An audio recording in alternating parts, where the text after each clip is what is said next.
pagi? Pagi. Ya, saat ini sebelum kita memulai tatap muka pertama kita di tahun pelajaran yang baru, sebagai satu inovasi seperti yang sudah Bapak dapatkan dalam pelatihan, kita akan membuat satu kesepakatan kelas. Berbeda dengan apa? Peraturan. Namanya kesepakatan berarti kita apa? Sepakati bersama. Oke. Siapa bisa mengusulkan apa saja bentuk kesepakatan kelas yang bisa kita buat? Angkat tangan, siapa bisa? Satu. Kita sulit, silakan. Apa? Aktif dalam bertanya, berdiskusi dan menjawab. Dua. Ada?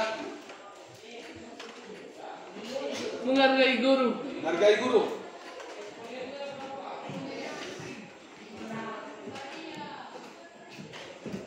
Ketiga. Rapi dalam berpakaian. Rapi dalam berpakaian.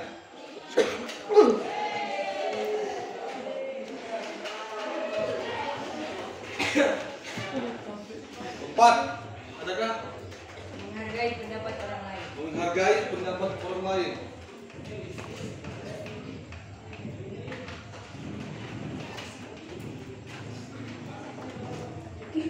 Lain.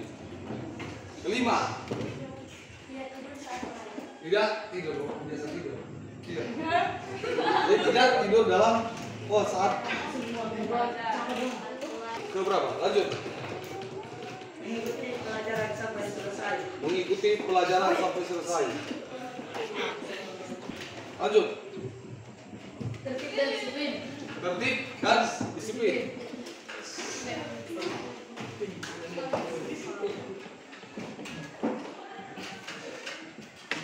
Kemudian, ada lagi. Tidak boleh membuang HP kecuali diminta oleh guru. Tidak. Ada lagi. Jika korban harus mengikuti. Jika apa? Ke toilet harus minta izin.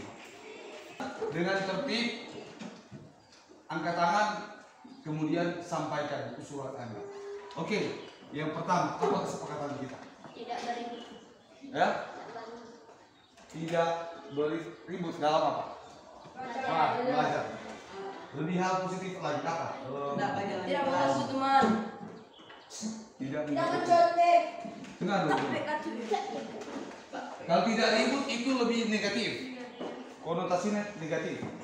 Berarti belajar dengan apa? Tertib. Nah itu konotasinya positif. Jujur dalam belajar. Kalau siswa Jujur dalam belajar. Menghargai guru. Saat belajar Tidak boleh makan. ya menghargai teman. Itu konotasinya positif. Di dalamnya apa? Berarti tidak membuli. Ya.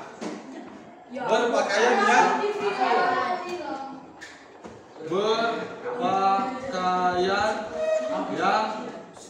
rapi. Nah, ini bisa berkembang dari hari ke hari. Akan kita pakai sampai tahun depan. Selama tahun pelajaran ini bisa berkembang sesuai dengan kebutuhan.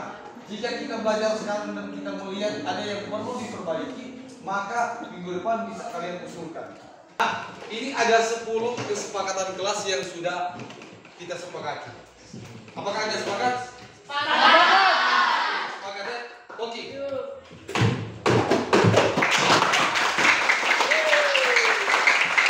Bapak akan tanyakan kembali. Apakah Anda setuju, sepakat dengan kesepakatan kelas ini? Ya. Baik, setuju berarti tidak boleh kalau Anda yang buat. Karena ini Anda yang buat. Oke, demikian. Dengan demikian saya nyatakan kesepakatan kelas ini apa? Resmi. Sah.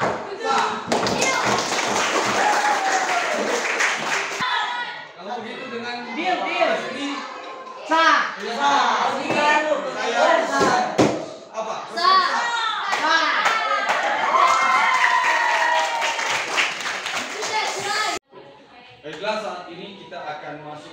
ice breaking. Jadi kita akan break sejenak dengan games. Nah, gamesnya adalah perkalian, penjumlahan, kemudian perkalian.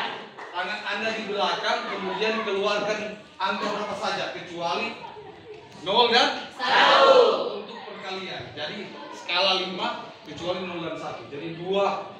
Kalau dia kasih keluar 5 berarti langsung bilang hasilnya. Berapa? 10. Yang tercepat dia menang. Orang buat dalam 3 putaran. Kita buat dalam 3 putaran. Perkalian, penjumlahan, perkalian. Jelas? Siap, jelas. Oke, sekarang berhadapan satu sama lain. Ya, silakan. Sudah. Bersedia. Siap. Ya.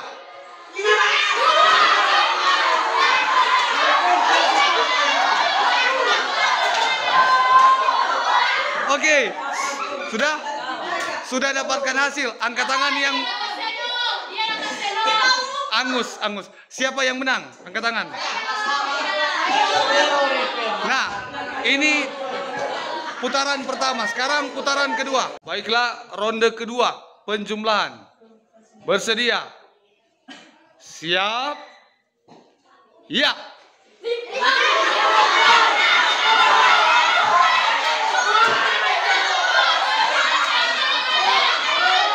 Baiklah. Mana yang sudah mendapatkan hasil? Mana yang kan sudah dua ronde? Mana yang sudah mendapatkan pemenang? 2-0.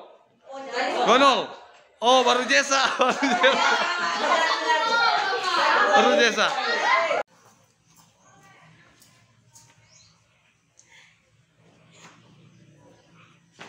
Azara, mari sebentar. Baik, Pak.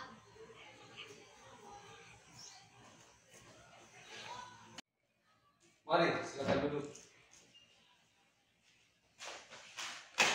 Selamat siang, Azara. Selamat siang, Pak. Dari mana saja selama ini, Azara? Iya, Pak. Saya sering tidak masuk sekolah. Apakah ada masalah di rumah? Tidak, Pak. Kalau begitu, apa alasannya Azara tidak ke sekolah? Jadi begini, Pak. Sebenarnya saya hanya ingin dibelikan seragam yang baru dan HP yang baru untuk mengerjakan tugas-tugas saya, Pak. Jadi begitu. Bapak pun pernah kecewa ketika apa yang Bapak minta tidak diberikan oleh orang tua. Dan setahu Bapak, setiap orang pasti memiliki kesalahan. Dan Bapak yakin kita bisa memperbaiki kesalahan ini. Setelah itu, apa yang Azara lakukan? Seperti yang saya jelaskan tadi, Pak, selama orang tua saya tidak memberikan saya seragam yang baru dan HP yang baru, selama itu juga saya tidak akan datang ke sekolah. Nah, sekarang saya datang ke sekolah karena wali kelas saya mengunjungi saya di rumah. Jadi begitu alasannya. Tapi syukurlah hari ini Azara sudah bisa datang ke sekolah. Sekarang menurut Azara, kira-kira tindakan itu sudah sesuai tidak dengan keyakinan sekolah? Tidak sesuai, Pak. Kalau begitu, kira-kira keyakinan apa yang tidak sesuai? Jadi, seharusnya sebagai siswa, saya harus datang ke sekolah seperti keyakinan sekolah yang sudah dibuat. Selanjutnya, apakah Azara bersedia memperbaiki masalah ini? Ya, saya bersedia, Pak. Saya tidak akan menuntut banyak hal lagi kepada orang tua saya. Bagaimana rasanya ketika kamu sudah melakukan hal itu? Senang, Pak, karena saya sudah tidak akan membuat orang tua saya kesulitan lagi. Dan kehadiran saya di sekolah akan menjadi lebih baik.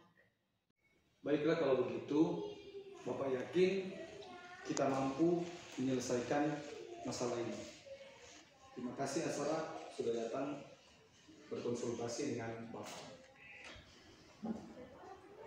Baik, selamat siang teman-teman. Terima kasih yang pertama sudah hadir dalam kelompok ini.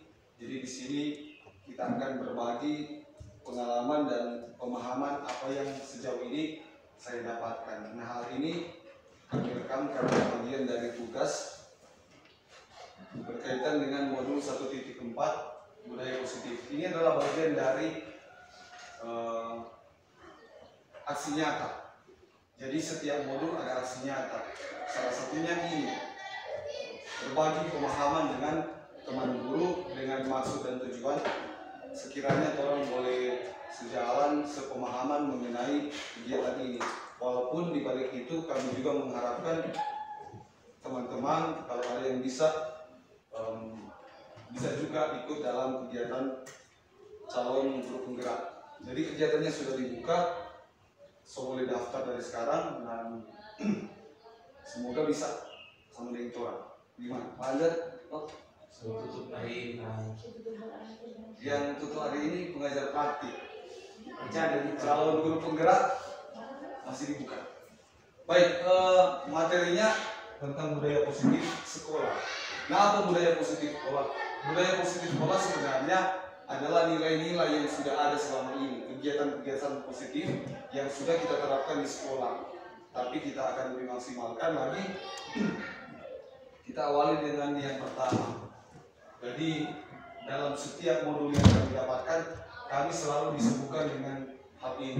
Tujuan pendidikan menurut Ki Hajar Dewantara itu menuntun segala kodrat yang ada pada anak-anak itu, agar mereka sebagai manusia dan anggota masyarakat dapat mencapai keselamatan dan kebahagiaan yang setinggi-tingginya. Ini tujuan pendidikan menurut Ki Hajar Dewantara. Nah, oleh sebab itu, pendidik hanya dapat menuntun tumbuh atau hidupnya kekuatan kodrat yang ada pada anak-anak agar dapat memperbaiki lakunya, bukan dasarnya. Waktu lalu, kalau tidak salah dalam kelas, saya sempat singgung mengenai petani ini sejarah. Jadi lakunya bukan dasarnya. Kita tidak bisa merubah seperti seorang petani, tidak bisa merubah tanaman jagung menjadi padi. Jadi kalau kita merubah jadi padi, berarti kita berusaha merubah kodratnya, itu tidak bisa. Begitu pula dengan anak-anak. Jadi hidup dan tumbuhnya kekuatan kodrat anak-anak. Dalam menuntun laku dan pertumbuhan kodrat anak, Ki Hajar Dewantara mengibaratkan peran pendidik kita seperti seorang petani. Nah, petani atau tukang kebun, anak-anak itu seperti biji tumbuhan yang disemai dan ditanam oleh petani atau tukang kebun di lahan yang telah disediakan. Dalam proses menuntun anak, kita diberi kebebasan, namun pendidik sebagai pamong dalam memberi tuntunan dan arahan agar anak itu tidak kehilangan arah, membahayakan dirinya. Nah, seorang pamong dapat memberikan tuntunan agar anak dapat menemukan kemerdekaannya dalam belajar. Nah, berkaitan dengan ini, seperti yang saya sampaikan waktu lalu, bahwa usaha kita adalah bagaimana membuat lahan ini siap untuk dijadikan tempat persemaian anak-anak. Jadi perlakuan untuk tanaman rica beda dengan perlakuan untuk tanaman jagung. Nah, kita boleh buat baru lebih subur, itu tanah dan tanah lebih subur. Tapi kita tidak bisa merubah kodrat dari anak-anak. Begitu pula anak-anak orang sudah punya keistimewaan masing-masing.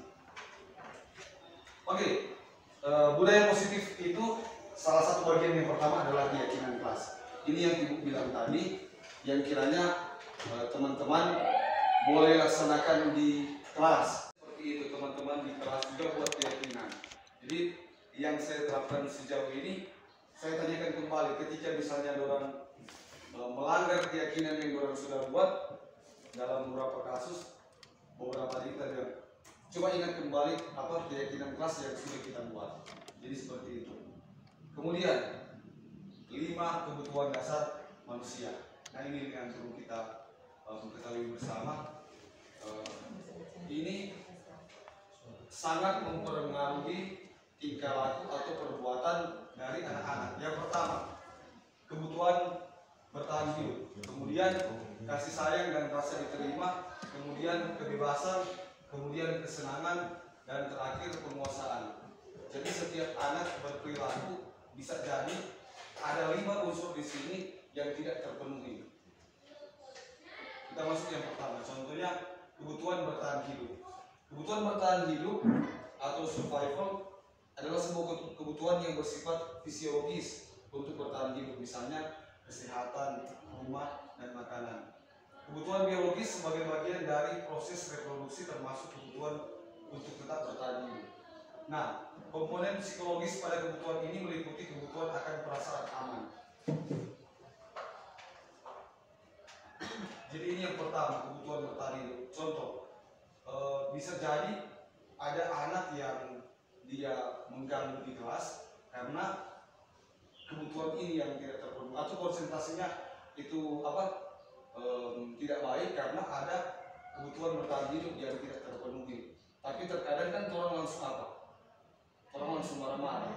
Jujur saja sama yang kita bilang itu lalu, kita juga tipe pemarah, banyak sekali emosi. Tapi mulai belajar mencoba untuk meredakan diri, walaupun pada momen-momen tertentu sebagai manusia masih ada kesalahan-kesalahan. Jadi bisa jadi contoh makanan. Kenapa dia sering keluar? Bisa jadi dia tidak dibelikan sarapan oleh orang tua. Nah, kenapa dia sering keluar? Bisa jadi dia ada berkaitan dengan kesehatan. Tapi terkadang orang marah-marah, orang tidak mengetahui apa alasan kenapa. Jadi kita di sini diajarkan untuk mengetahui dulu kenapa mereka bertingkah laku. Kemudian yang kedua, kasih sayang dan rasa diterima. Nah, ini barangkali banyak berkaitan apalagi dengan anak-anak broken home. Kenapa dia selalu tidak masuk sekolah atau selalu ribut dalam kelas, mengganggu teman. Bisa jadi dengan kebutuhan ini. Kebutuhan ini dan 3 kebutuhan berikutnya adalah kebutuhan psikologis. Kebutuhan untuk disayang, diterima meliputi kebutuhan akan hubungan dan koneksi sosial. Kebutuhan untuk memberi dan menerima kasih sayang, dan kebutuhan merasa menjadi bagian dari suatu kelompok. Ada yang rupanya dia cari perhatian, karena sejauh ini kita hanya fokus pada siswa-siswa tertentu.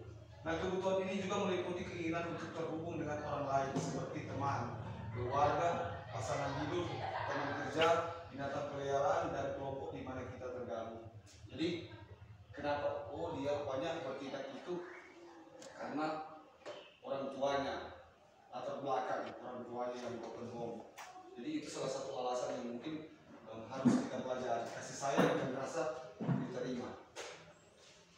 Nah, anak-anak yang memiliki kebutuhan dasar kasih sayang dan rasa diterima yang tinggi biasanya ini disukai dan diterima oleh lingkungannya. Dalam kasus ini contohnya tadi, apabila Doni menjawab bahwa alasannya mengambil bekal temannya karena dia merasa senang temannya menjadi memperhatikan dia. Jadi dia bergabung rupanya supaya dia jadi perhatian. Ketika temannya melaporkan tindakannya itu pada gurunya dan gurunya memberitahu orang tuanya sehingga orang tuanya jadi memperhatikan dia. Rupanya orang tua selama ini tidak perhatikan dia. Itu salah satu contoh kasus. Berarti dia perlu adanya kurang kasih sayang dan rasa diterima. Maka kebutuhan dasar yang sedang dipenuhi Doni adalah kebutuhan akan kasih sayang dan rasa diterima. Jadi itu. Selanjutnya, penguasaan atau kebutuhan kompeten menjadi terampil diakui atas prestasi dan keterampilan kita, didengarkan dan memiliki rasa harga diri. Kebutuhan ini meliputi keinginan untuk dianggap berharga, bisa membuat perbedaan, bisa membuat pencapaian kompeten diakui dan dihormati. Ini meliputi self-esteem dan keinginan untuk meninggalkan peran.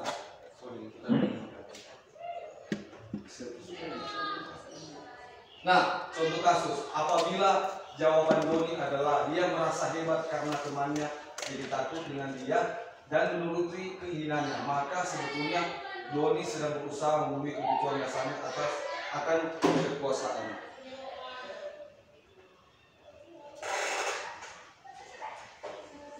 Lanjut, kebebasan atau kebutuhan akan pilihan.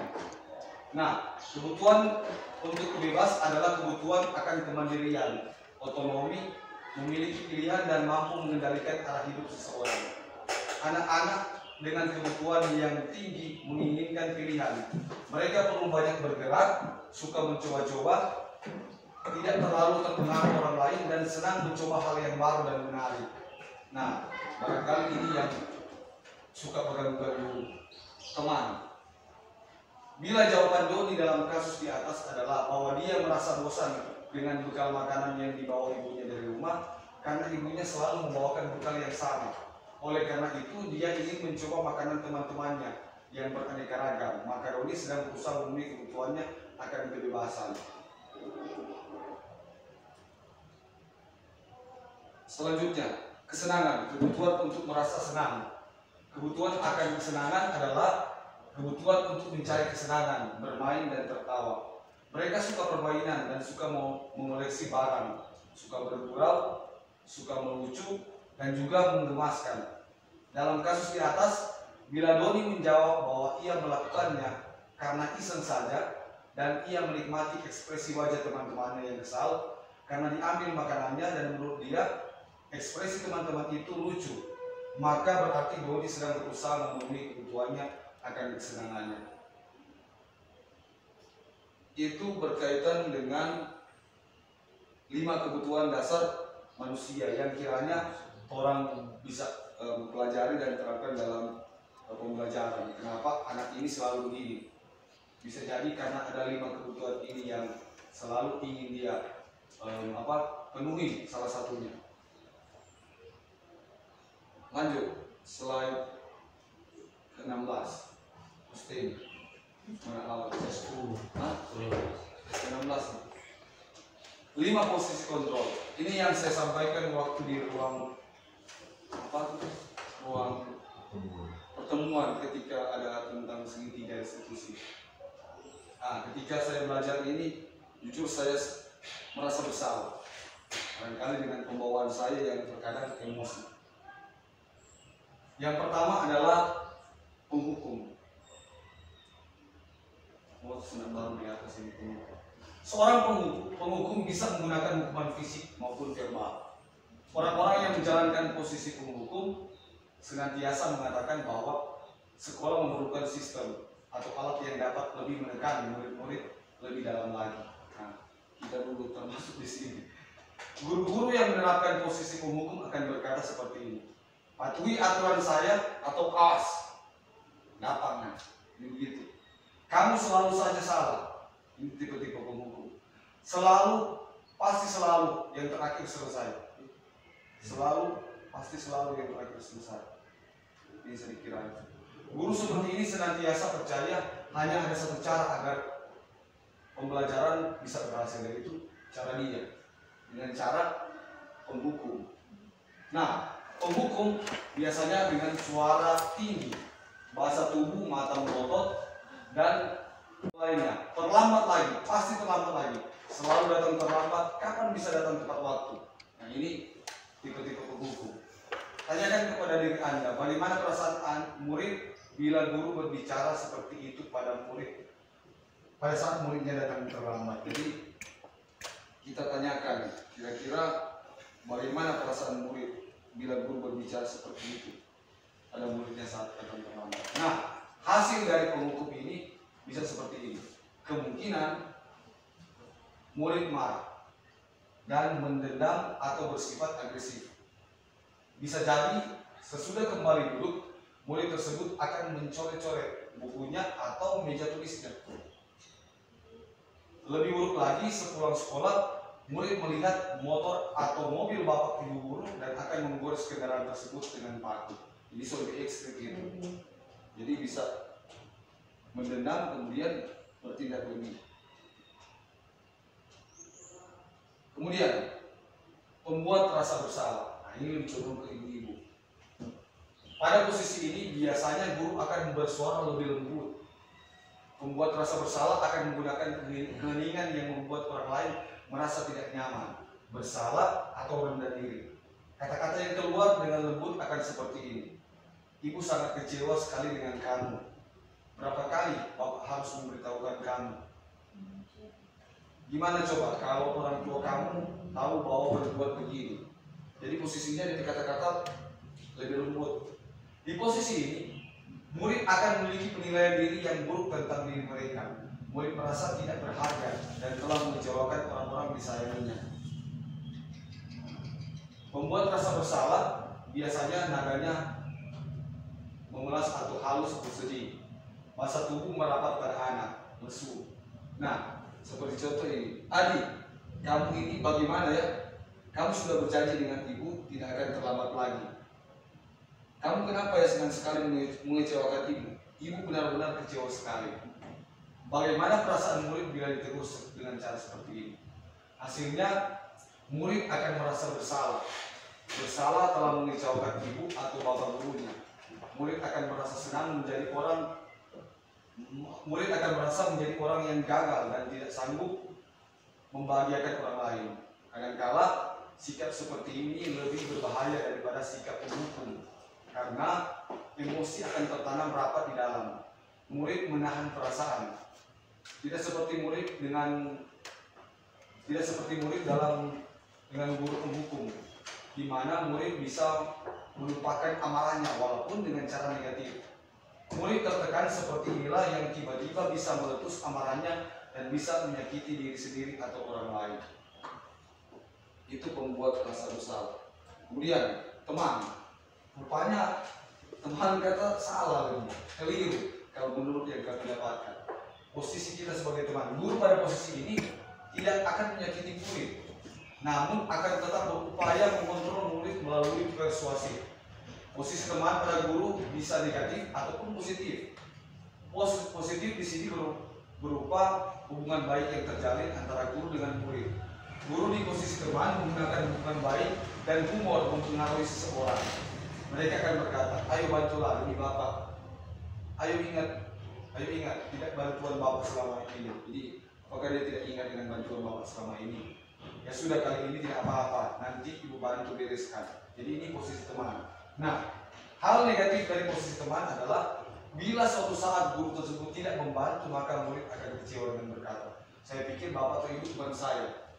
Murid merasa dikecewakan dan tidak mau lagi berusaha. Hal lain yang mungkin tidak posisikan sebagai teman.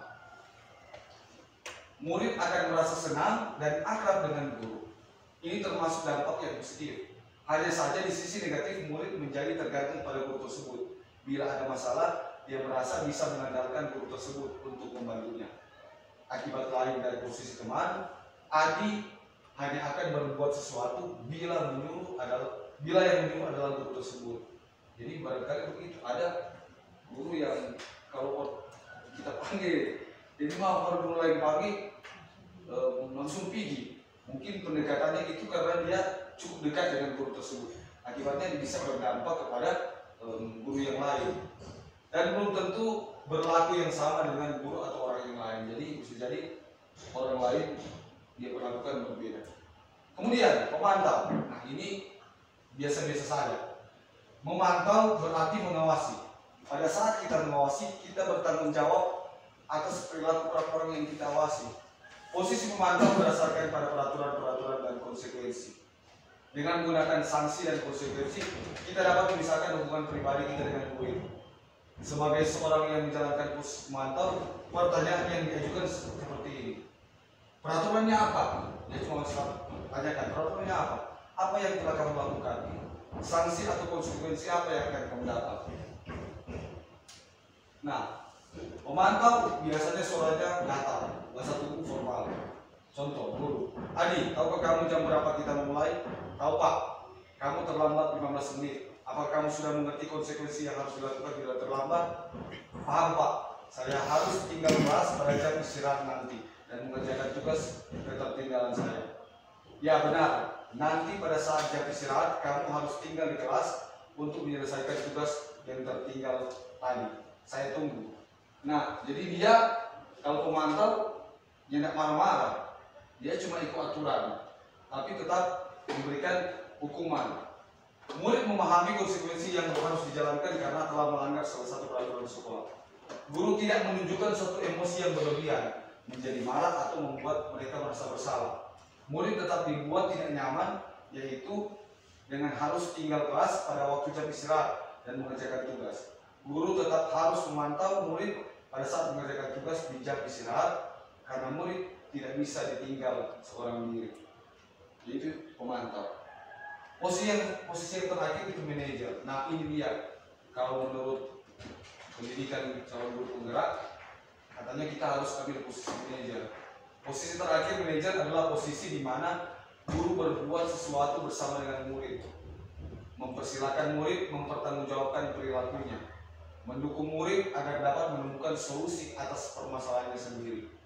Seorang manajer telah memiliki keterampilan di posisi teman maupun pemantau, dan dengan demikian bisa jadi di waktu-waktu tertentu kembali kepada kedua posisi tersebut bila diperlukan.